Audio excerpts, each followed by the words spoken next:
നടി ആക്രമിച്ച കേസിൽ ഇപ്പോൾ പ്രതികളുടെ അഭിഭാഷകരടക്കം ഇപ്പോൾ കോടതിയിൽ എത്തിയിരിക്കുകയാണ്. പൾസർ സുനിയുടെ അഭിഭാഷകൻ അടക്കം കോടതിയിലെത്തിയിട്ടുണ്ട്. അതുപോലെ തന്നെ ജഡ്ജി അടക്കം ഇപ്പോൾ കോടതിയിലെത്തിയിട്ടുണ്ട് എന്നതാണ് ലഭിക്കുന്ന നിമിഷത്തിലെ ഏറ്റവും പ്രധാനപ്പെട്ട ഒരു വാർത്ത എന്ന് പറയുന്നത്.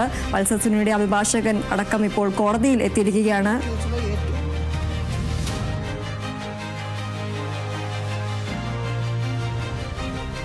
അനുഭവിച്ചാൽ മതിയെന്ന വ്യവസ്ഥയുണ്ട്.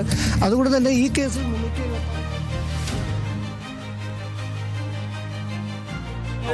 ഒന്നും ചെയ്തിട്ടില്ല. അതുകൊണ്ട് തന്നെ പരമാവധി ഞങ്ങൾ പറയേണ്ടത് എല്ലാവരും അത് പറയും. പ്രത്യേകിച്ച് 5-6 പ്രതികൾക്ക് ഈ കേസായിട്ട് ഡയറക്റ്റ് ആയിട്ടോ ഇൻഡയറക്റ്റ് ആയിട്ടോ യാതൊരു ബന്ധവുമില്ല.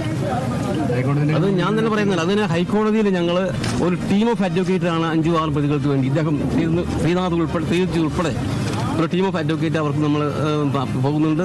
നമുക്കറിയാം ഒരു നീതി നിഷേധിക്കപ്പെട്ടു എന്നുള്ള ധാരണ, ഒരു ബോധ്യം ഞങ്ങൾക്കുണ്ട്. കോടതികളെ നമ്മൾ ബഹുമാനിക്കുന്നു, ഈ ജുഡീഷ്യൽ സിസ്റ്റത്തെ നമ്മൾ ബഹുമാനിക്കുന്നു. കോടതികളാണ് നീതി ദേവതയുടെ തുള്ളിതുള്ളിയെ വരുന്ന സ്ഥലമാണ്. പക്ഷെ അവിടെ നിന്ന് നീതി ലഭിച്ചോ എന്ന് സംശയമാണ്. എന്തുതന്നെയാണെങ്കിലും കോടതിയുടെ കാര്യമാണ്. നമ്മൾ അതിനകത്ത് യാതൊരു തർക്കവുമില്ല. ബഹുമാനിക്കുന്നു കോടതികളെ. 40 കൊല്ലം ഞാൻ പണിയെടുക്കും, 40 കൊല്ലം വക്കീലായിട്ട്. 40 കൊല്ലമായിട്ട് ഞാൻ ക്രിമിനൽ കേസ് മാത്രം നടത്തുന്ന ആളാണ്. പക്ഷേ ഒരു തെളിവില്ലാതെ ഒരു പ്രതിയെ ശിക്ഷിച്ച് ഞാൻ ആദ്യമായിട്ടാണ് കാണുന്നത്. പിന്നെ കോടതി അത് ബോധിപ്പിക്കും. കോടതി ബോധിപ്പിച്ചാൽ കോടതി അത് എൻ്റർടൈൻ ചെയ്യുമെന്നാണ് ഞങ്ങളുടെ പ്രതീക്ഷ. ഏറ്റവും മിനിമം സെൻറ്റൻസ്, ഇനി അതല്ലേ വഴിയുള്ളൂ. കോടതി ഒരു ഫൈൻഡിങ്സ് കണ്ട് അതിന് നമ്മൾ തെറ്റ് പറയുന്നില്ല. അത് ഓരോരുത്തരുടെ ഡിസ്ക്രിപ്ഷനാണ്. നമ്മളത് ചോദ്യം ചെയ്യുന്നില്ല, ബഹുമാനിക്കുന്നു ആ കാര്യത്തെ. ഓക്കെ.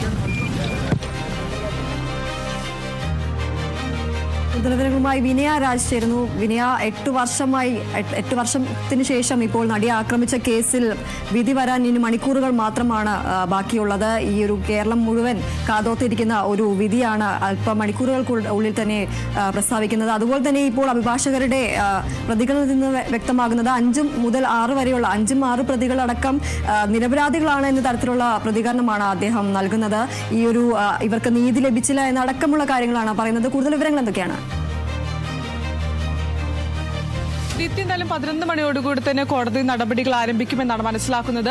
ആദ്യത്തെ കേസായി തന്നെയായിരിക്കും ഈ നടിയെ ആക്രമിച്ച കേസ് പരിഗണിക്കുക. ഈ കഴിഞ്ഞ ദിവസം ആദ്യം ഈ ശിക്ഷയിന്മേൽ വാദം കേൾക്കും. പരമാവധി ശിക്ഷ നൽകണമെന്നാണ് പ്രോസിക്യൂഷൻ വാദിക്കുന്നത്. എന്നാൽ മറ്റ് ഈ കൂട്ടബലാത്സംഗം, ഗൂഢാലോചന തുടങ്ങിയ വകുപ്പുകളടക്കം തന്നെ തെളിഞ്ഞ ഒരു സാഹചര്യം അടക്കമുണ്ടായിരുന്നു. ഇപ്പോൾ പ്രതികളുടെ അഭിഭാഷകരടക്കം തന്നെ കോടതിയിൽ ഹാജരായിട്ടുണ്ട്. പൾസർ സുനി 1-ാം പ്രതിയായിട്ടുള്ള പൾസർ സുനിയുടെ അഭിഭാഷകരടക്കം തന്നെ കോടതിയിൽ ഹാജരായിട്ടുണ്ട്. 5-6 പ്രതികളുടെ അഭിഭാഷകരും കോടതിയിൽ ഹാജരായിട്ടുണ്ട്. ഈ പ്രതികൾക്ക് പരമാവധി ശിക്ഷ നൽകണമെന്നാണ് പ്രോസിക്യൂഷൻ വാദിക്കുന്നത്. അതേസമയം തന്നെ ശിക്ഷ കുറയ്ക്കാനുള്ള നടപടികളാണ് പ്രതിഭാഗം പ്രധാനമായും പരിഗണിക്കുന്നത്. നടിയെ ആക്രമിച്ച കേസിൽ ഗൂഢാലോചന ദിലീപിന് പങ്കില്ലെന്ന വിചാരണ കോടതി ഉത്തരവിട്ടതിന് പിന്നാലെയാണ് ഈ പ്രധാനമായും ഈ ഒരു സംഭവം അടക്കം നടന്നിട്ടുണ്ടായിരുന്നത്. 1 മുതൽ 6 വരെയുള്ള പ്രതികൾ, ആ പ്രതികളുടെ ശിക്ഷയാണ് ഇന്ന് വിധിക്കുന്നത്. ആദ്യം ശിക്ഷയിന്മേലുള്ള വാദം കേൾക്കും. അതിനുശേഷമായിരിക്കും എന്തായിരിക്കും ശിക്ഷ എന്ന കാര്യത്തിൽ ഒരു തീരുമാനമുണ്ടാവുകയുള്ളൂ. അതിന് ഉച്ചയോടെ തന്നെ ആയിരിക്കും വിധി പറയുക എന്നാണ് മനസ്സിലാക്കുന്നത്. പ്രതികൾ എന്തായാലും വിയ്യൂർ ജയിലിൽ നിന്നും കൊണ്ടുവന്നിട്ടുണ്ടായിരുന്നു. അല്പസമയത്തിനകം തന്നെ പ്രതികൾ കോടതിയിൽ എത്തുമെന്നാണ് മനസ്സിലാക്കുന്നത്. എന്തായാലും പരമാവധി ശിക്ഷ നൽകുക എന്നതാണ് പ്രോസിക്യൂഷൻ പ്രധാനമായും ഉന്നയിക്കുന്ന ഒരു കാര്യമെന്ന് പറയുന്നത്. പ്രധാനമായും ഈ ഗൂഢാലോചന കൂടാതെ തെളിവ് നശിപ്പിക്കൽ തുടങ്ങിയ വകുപ്പുകളാണ് പ്രതികൾക്കെതിരെ ചുമത്തിയിരിക്കുന്നത്. ഏകദേശം ജീവപര്യന്തം വരെ തടവിന് ലഭിക്കാവുന്ന ശിക്ഷയാണ് പ്രതികൾ ചെയ്തിരിക്കുന്നതെന്നാണ് കോടതി അടക്കം ചെയ്തിരിക്കുന്നത്. അതുകൊണ്ട് തന്നെ പരമാവധി ജീവപര്യന്തം വരെ ലഭിക്കാവുന്ന സാധ്യതയും ഏറ്റവും കൂടുതലാണ്. പക്ഷേ അതേസമയം തന്നെ ഈ കേസിൽ 1-ാം പ്രതിയും പൾസർ സുനിയും 2-ാം പ്രതി മാർട്ടിൻ പ്രതിയായിട്ടുള്ളവരും മുൻപേ തന്നെ ഏകദേശം 6.5 വർഷത്തോളം തടവ് ശിക്ഷ റിമാൻഡിൽ കഴിഞ്ഞിട്ടുണ്ട്. അതുകൊണ്ട് തന്നെ ഈ കാലയളവിൽ നിന്നും അല്ലെങ്കിൽ പരമാവധി ശിക്ഷയിൽ നിന്നും കുറവ് വരുത്തണമെന്നാണ് ഈ പ്രതിഭാഗം അഭിഭാഷകർ കോടതിയിൽ വാദിക്കുക. 1-ാം പ്രതിയായിട്ടുള്ള പൾസർ സുനി 7.5 വർഷവും 2-ാം പ്രതി മാർട്ടിൻ അടക്കമുള്ളവർ 6.5 വർഷവും റിമാൻഡിൽ കഴിഞ്ഞിട്ടുണ്ട്. അതുകൊണ്ട് തന്നെ പരമാവധി ശിക്ഷയിൽ നിന്നും ഇളവ് വരുത്തണമെന്ന് തന്നെയായിരിക്കും കോടതിയിൽ പ്രതിഭാഗം അഭിഭാഷകൻ ഉന്നയിക്കുന്ന ഒരു കാര്യമെന്ന് പറയുന്നത്. അതേസമയം തന്നെ നിരവധി അല്ലെങ്കിൽ ഏകദേശം 9ഓളം വകുപ്പുകളാണ് പൾസർ സുനിക്കെതിരെ മാത്രം ചുമത്തിയിരിക്കുന്നത്. അതിലെല്ലാം തന്നെ ഇന്ന് കോടതി ഒരു അന്തിമമായിട്ടുള്ള വാദം കേൾക്കും. അതിനുശേഷമായിരിക്കും എന്തായിരിക്കും വിധി എന്ന കാര്യത്തിലൊരു തീരുമാനമാവുക. ഇനി അതുപോലെ തന്നെ ഈ ഒരു സംഭവത്തിൽ ദിലീപ് അടക്കമുള്ളവരെ കുറ്റവിമുക്തരാക്കിയ സംഭവത്തിൽ ഇപ്പോൾ ഈ ഒരു ഉത്തരവ് വന്നതിന് ശേഷമായിരിക്കുമോ ഈ പ്രോസിക്യൂഷൻ അടക്കം അപ്പീൽ പോകാനുള്ള ഒരു തീരുമാനത്തിലേക്ക് എത്തുക? അത് സംബന്ധിച്ച കൂടുതൽ വിവരങ്ങൾ ലഭിക്കുന്നുണ്ടോ? പ്രധാനമായും കഴിഞ്ഞ ദിവസമാണ് കോടതി ഈ ദിലീപിനെ കുറ്റവിമുക്തനാക്കിക്കൊണ്ട് ഒരു ഉത്തരവിട്ടിട്ടുണ്ടായിരുന്നത്. 8 മുതൽ പ്രധാനമായി 4 പ്രതികളെയാണ് കുറ്റവിമുക്തരാക്കി കോടതി ഉത്തരവിട്ടിട്ടുണ്ടായിരുന്നത്. അതിന് പിന്നാലെ തന്നെ ഈ സിനിമാ ലോകത്തടക്കം വലിയ വിവാദങ്ങൾ ഉന്നയിക്കുന്ന ഒരു സാഹചര്യം ഉണ്ടായിരുന്നു. അതിജീവിതയ്ക്ക് നീതി ലഭിച്ചോ എന്നടക്കമുള്ള ചോദ്യങ്ങൾ ഉന്നയിക്കുന്ന ആ സാഹചര്യം അടക്കമുണ്ടായിരുന്നു. എന്തായാലും പ്രധാനമായും ഉന്നയിക്കാനുള്ള ഒരു കാര്യം, പ്രോസിക്യൂഷനെ തെറ്റുപറ്റിയോ അല്ലെങ്കിൽ ഈ തെളിവ് കുറ്റം തെളിയിക്കുന്നതിലടക്കം തന്നെ പ്രോസിക്യൂഷൻ എന്തെങ്കിലും തരത്തിലുള്ള അപാകതകൾ സംഭവിച്ചോ എന്നടക്കമുള്ള കാര്യങ്ങൾ കൂടി അന്വേഷിക്കേണ്ടതുണ്ട്. കാരണം ഈ പ്രതിഭാഗത്തിന്റെ പ്രോസിക്യൂഷൻ ഉന്നയിച്ചിരിക്കുന്ന തെളിവുകൾ, ഡിജിറ്റൽ തെളിവുകൾ അടക്കമുള്ള ശക്തമായിട്ടുള്ള തെളിവുകളാണ് കോടതിയിൽ ഈ പ്രതികൾക്കെതിരെ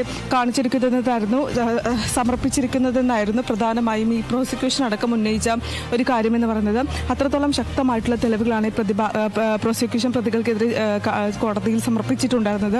ഡിജിറ്റൽ തെളിവുകൾ അടക്കമുണ്ടായിരുന്നു. പക്ഷേ എന്നിരുന്നാൽ കൂടി കഴിഞ്ഞ ദിവസം ഈ കേസ് പരിഗണിച്ച കോടതി പിന്നീട് ഈ ദിലീപിനെ കുറ്റവിമുക്തനാക്കിക്കൊണ്ടൊരു ഉത്തരവിറക്കുകയായിരുന്നു. അപ്പോൾ അത് എത്രത്തോളം, അല്ലെങ്കിൽ പ്രോസിക്യൂഷന്റെ ഭാഗത്തു നിന്നും എന്ത് വീഴ്ചയാണ് സംഭവിച്ചത് എന്നടക്കമുള്ള കാര്യങ്ങൾ കൂടിയുണ്ട്. ഇന്നിപ്പോൾ ഈ ശിക്ഷാവിധി പ്രസ്താവിച്ചതിനു ശേഷം വിധി പകർപ്പ് പുറത്തു വരും. ആ വിധി പകർപ്പ് പുറത്തു വരുമ്പോഴാണ് എന്തെല്ലാമാണ് ഈ പ്രോസിക്യൂഷന് സംഭവിച്ച അപാകതകൾ, അതായത് ദിലീപ് കുറ്റവിമുക്തനാണ് എന്ന് കോടതി പ്രസ്താവിക്കാനുള്ള കാരണങ്ങൾ എന്തെല്ലാമാണ് എന്ന കാര്യത്തിൽ ഒരു തീരുമാനമാവുകയുള്ളൂ.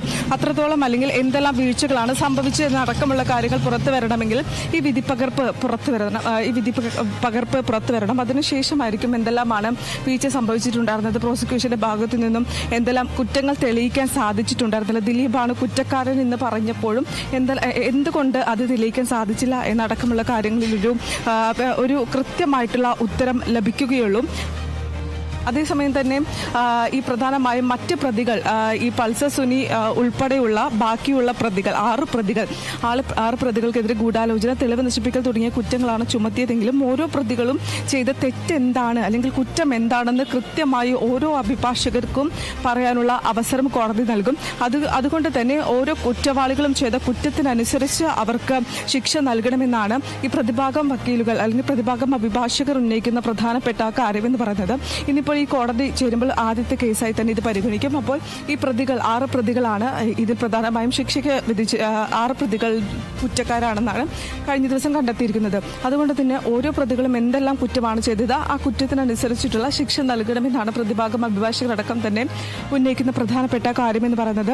അതേസമയം തന്നെ ഈ കഴിഞ്ഞ ദിവസം അടക്കം തന്നെ ഈ ദിലീപിനെ കുറ്റവിമുക്തനാക്കിയ ഉത്തരവ് പുറത്തു വന്നതിന് പിന്നാലെ തന്നെ, കോടതി പ്രസ്താവിച്ചതിന് പിന്നാലെ തന്നെ ഈ അതിജീവിതയുടെ പ്രതികരണം അടക്കം എടുക്കാൻ ശ്രമിച്ചപ്പോഴും അതിൽ പ്രധാനമായും അവർ ഉന്നയിച്ചിട്ടുണ്ടായിരുന്നത് ഇപ്പോൾ തങ്ങൾക്ക് പ്രതികരിക്കാൻ താല്പര്യമില്ല, കോടതി അടുത്ത ദിവസം ഇന്ന് ഈ ഒരു ശിക്ഷ എന്താണ് ശിക്ഷ വിധിക്കുക എന്ന് കേട്ടതിനു ശേഷം ഇതിൽ ഒരു തീരുമാനം പറയാമെന്നായിരുന്നു അതിജീവിതയുടെ കുടുംബം അടക്കം വ്യക്തമാക്കിയ ഒരു കാര്യമെന്ന് പറയുന്നത്. അപ്പോൾ ഇനി അപ്പീലിന് കൊടുക്കുമോ, ഹൈക്കോടതിയിൽ അപ്പീലിന് കൊടുക്കുമോ എന്ന കാര്യം അടക്കം തന്നെ തീരുമാനിക്കുക ഇന്ന് ഈ ഒരു ശിക്ഷാവിധി എന്താണ് എന്നറിഞ്ഞ ശേഷമായിരിക്കും. ഇനി അതുപോലെ തന്നെ ഈ ഒരു പ്രതികൾ 7.5 വർഷം വരെ തടവ് ശിക്ഷ അനുഭവിച്ചതിനാൽ ഈ ശിക്ഷയിൽ ഇളവ് വേണമെന്നടക്കമുള്ള നിലപാടാണ് പ്രതിഭാഗത്തിനുള്ളത്. അത് സംബന്ധിച്ച കൂടുതൽ വിവരങ്ങൾ എന്തൊക്കെയാണ്?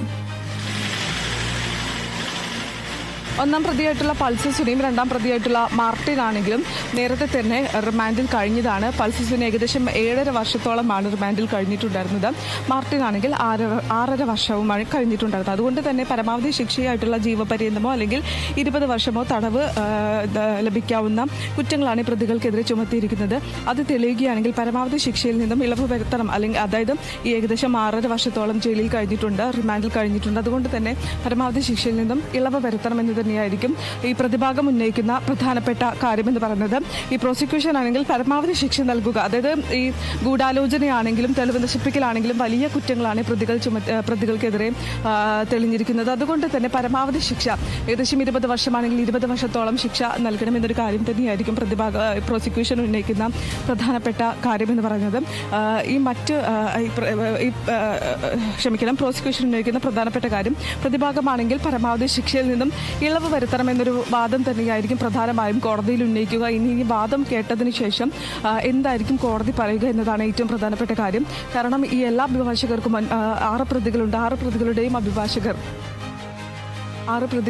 അഭിഭാഷകർ കോടതിയിൽ സംസാരിക്കും. അവരുടെ വാദങ്ങൾ മുന്നോട്ട് വയ്ക്കും, ശിക്ഷയിന്മേലുള്ള വാദങ്ങൾ മുന്നോട്ട് വയ്ക്കും. അതിനുശേഷമായിരിക്കും എന്തായിരിക്കും കോടതി പ്രസ്താവിക്കുക എന്ന കാര്യത്തിൽ ഒരു തീരുമാനമുണ്ടാവുകയുള്ളൂ. ശരി. നടിയെ ആക്രമിച്ച കേസിൽ കുറ്റക്കാരെന്ന് കണ്ടെത്തിയ 6 പ്രതികളുടെ ശിക്ഷ ഇന്ന് വിചാരണ കോടതി പ്രഖ്യാപിക്കും. 1-ാം പ്രതി പൾസർ സുനി ഉൾപ്പെടെ 6 പ്രതികൾക്കും ജീവപര്യന്തം ശിക്ഷ നൽകണമെന്നാണ് പ്രോസിക്യൂഷൻ വാദിക്കുക. എന്നാൽ പ്രതികൾ 7.5 വർഷം വരെ തടവ് ശിക്ഷ അനുഭവിച്ചതിനാൽ ശിക്ഷയ്ക്ക് ഇളവ് വേണമെന്നാണ് പ്രതിഭാഗത്തിന്റെ നിലപാട്.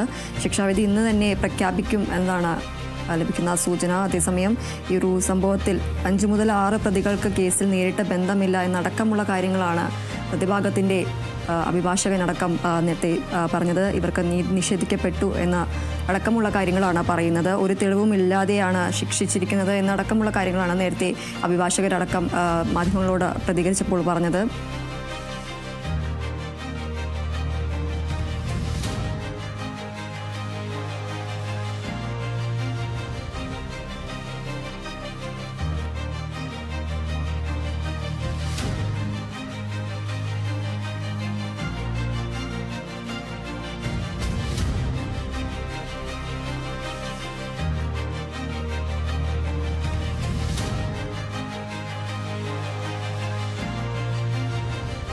നടിയെ ആക്രമിച്ച കേസിൽ ഏതാനും മണിക്കൂറുകൾക്കുള്ളിൽ തന്നെ ശിക്ഷാവിധി പുറത്തുവരും എന്നതാണ് ലഭിക്കുന്ന വിവരം. 8 വർഷത്തിന് ശേഷമാണ് നടിയെ ആക്രമിച്ച കേസിൽ വിധി വരുന്നത്. കുറ്റക്കാരെന്ന് കണ്ടെത്തിയ 6 പ്രതികൾക്കുള്ള ശിക്ഷാവിധിയാണ് ഇന്ന് പ്രഖ്യാപിക്കുക. ഈ ഒരു വിധി കേൾക്കാൻ കാതോർത്തിരിക്കുക തന്നെയാണ് കേരളം എന്ന് വേണം നമുക്ക് പറയാൻ. 8 വർഷത്തിന് ശേഷമാണ് നടിയെ ആക്രമിച്ച കേസിൽ, കൊച്ചിയിൽ നടിയെ ആക്രമിച്ച കേസിൽ വിധി വരുന്നത്. പ്രതികൾക്ക് ജീവപര്യന്തം തന്നെ തടവ് നൽകണം എന്നടക്കമുള്ള കാര്യങ്ങളാണ് പ്രോസിക്യൂഷന്റെ വാദം. ഈ ഒരു കേസിൽ ദിലീപ് അടക്കമുള്ളവരെ കുറ്റവിമുക്തരാക്കിയത് കഴിഞ്ഞ ദിവസമാണ് കുറ്റവിമുക്തരാക്കിയത്. ഈ ഒരു വിധി വന്നതിന് ശേഷമായിരിക്കും ഈ ഒരു കേസിൽ പ്രോസിക്യൂഷൻ അപ്പീലടക്കം പോകാനുള്ള ഒരു സാധ്യത നിലനിൽക്കുന്നത്. പരമാവധി ശിക്ഷ തന്നെ ഇവർക്ക് നൽകണം എന്നതാണ് പ്രോസിക്യൂഷന്റെ വാദം. എന്നാൽ പ്രതികൾ മുൻപും 7.5 വർഷത്തിനടക്കം ഈ ഒരു ശിക്ഷ ജയിലിൽ കിടന്നിട്ടുള്ളത് കൊണ്ട് തന്നെ ഈ ഒരു ശിക്ഷാവിധിയിൽ ഇളവ് വേണം എന്നതാണ് പ്രതിഭാഗത്തിന്റെ വാദം. ദിലീപ് അടക്കമുള്ളവരെ എന്തുകൊണ്ട് കുറ്റവിമുക്തരാക്കി എന്നത് ഉത്തരവ് പുറത്തു വന്നാലേ വ്യക്തമാകുള്ളൂ. ഇത് സംബന്ധിച്ച് ഒരു അപ്പീലടക്കം നൽകാനായിട്ട് പ്രോസിക്യൂഷൻ അപ്പീൽ നൽകും എന്നതാണ്